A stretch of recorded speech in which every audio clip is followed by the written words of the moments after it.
Hi everyone, it's Lynn from Craig Street Cats. I'm coming to you from my home where I am still social distancing. This is your COVID-19 update for August 3rd, 2020. The first thing I would like to do is thank each and every one of you for the amazing support that you have shown to the cats. We came to you in March with tales of woe and our very dire situation, and you came through in just an amazing way, raising over $125,000 for the cats in a very short period of time. That's just absolutely wonderful. The last time I spoke to you, I mentioned that we were looking at some of the government programs that had recently been put in place to help small businesses and nonprofits through this horrible pandemic. Unfortunately, Craig Street Cats has not qualified for any of the programs put forward by either the federal or provincial governments, and so we have had to sort of struggle through and make do on our own. Our landlord has declined to participate in the federal rent protection program, so there's been no help in that quarter either.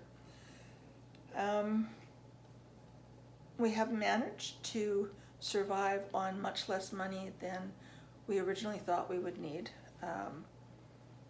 due in large part to the fact that our programs are all on hiatus. We have not been able to do any TNR this year, no trap, neuter, return. Our bottle baby unit has been closed. We have very limited kitten intake, and we are unfortunately down 3 staff members, not due to the pandemic, but for other reasons. And we have not been able to replace them because, due to social distancing, we have not been able to do the close hands-on training necessary to take proper care of the cats. So our remaining staff and our incredible volunteers have been working extra hard to make sure that the cats are well cared for. Of course, the pandemic has meant that all of our fundraising events have either been canceled or changed and limited in many ways. Our Whisker Walk, which normally raises close to $25,000, this year was a virtual event and raised just over $5,000. Usually in July we have a barbecue and open house for my birthday. This year, of course, we could not do that. We had a virtual birthday party, which brought in a few $100s, but again, not as much as we normally would bring in for that event. Sadly, our big August event, Kitten Palooza, has been canceled. St. Vital Center has made the painful decision to keep their community booth closed for the remainder of the year, and we support them in this decision. It was the responsible decision to make, but that means that many adoptions that would normally happen will not happen, and much money that is normally raised will not be raised. Our fall events, Feral Cat Day events and that sort of thing, are on hold right now.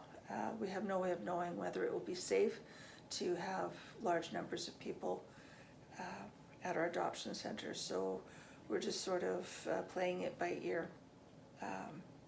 If things get better, we'll make firm plans, but for the moment, nothing is confirmed.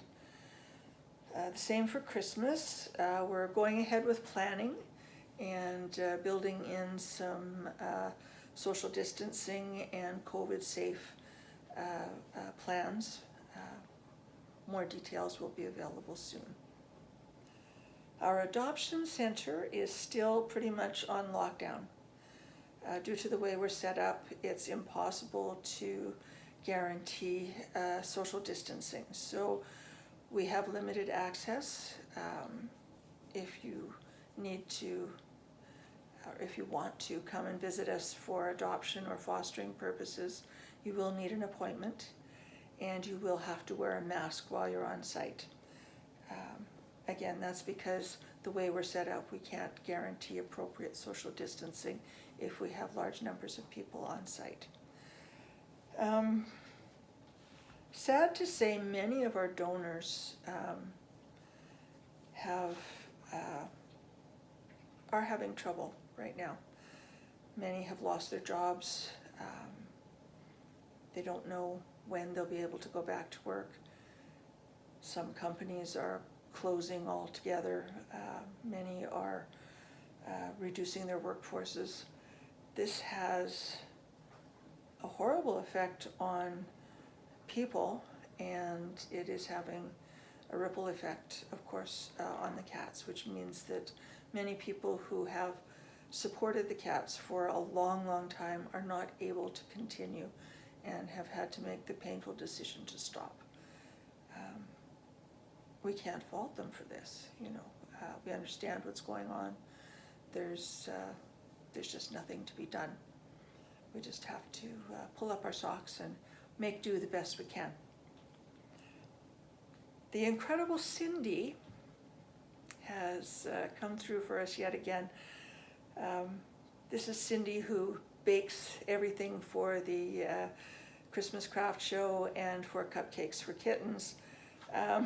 She's been making masks, and they are wonderful WHO compliant masks that are, you can fit them perfectly to yourself. They're 100% cotton. They have a pocket for you to put in a filter. They have a sewn-in pocket where you can put a piece of twist tie or pipe cleaner to fit them to your nose. The elastic can be loosened or tightened depending on how you need your mask to fit you.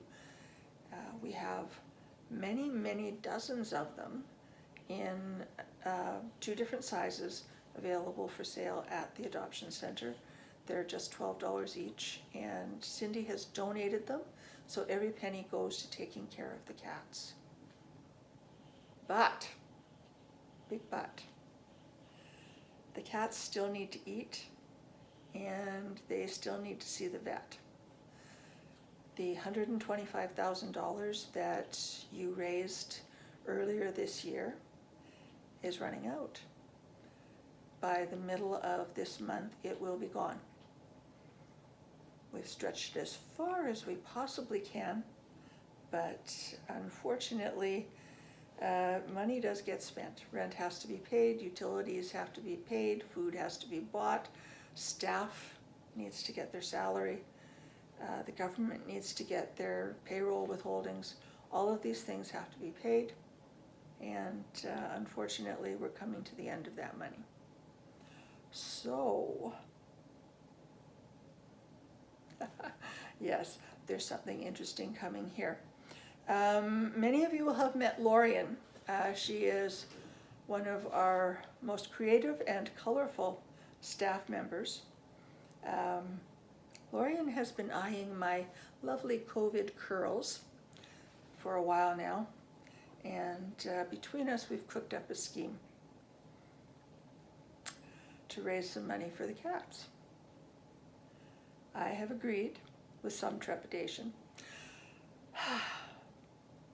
to allow Lorian to dye my hair in a variety of very bright colors, if and only if you raise $50,000 by the end of August. Now, that $50,000 will come from adoption fees, donations, mask and other retail item sales. Every dollar that comes into the adoption center will count towards that $50,000, and some of it has already come in. We had a catnip sale on Sunday, and that raised almost $1,000.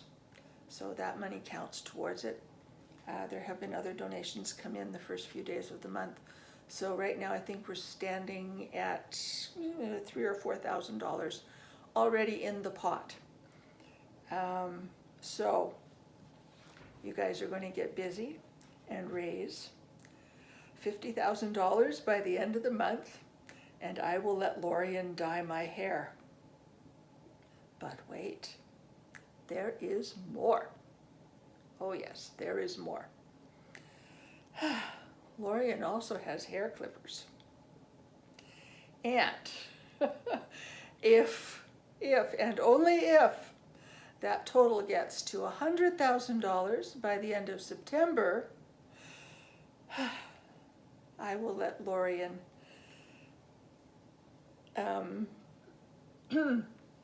go after my COVID curls with her clippers.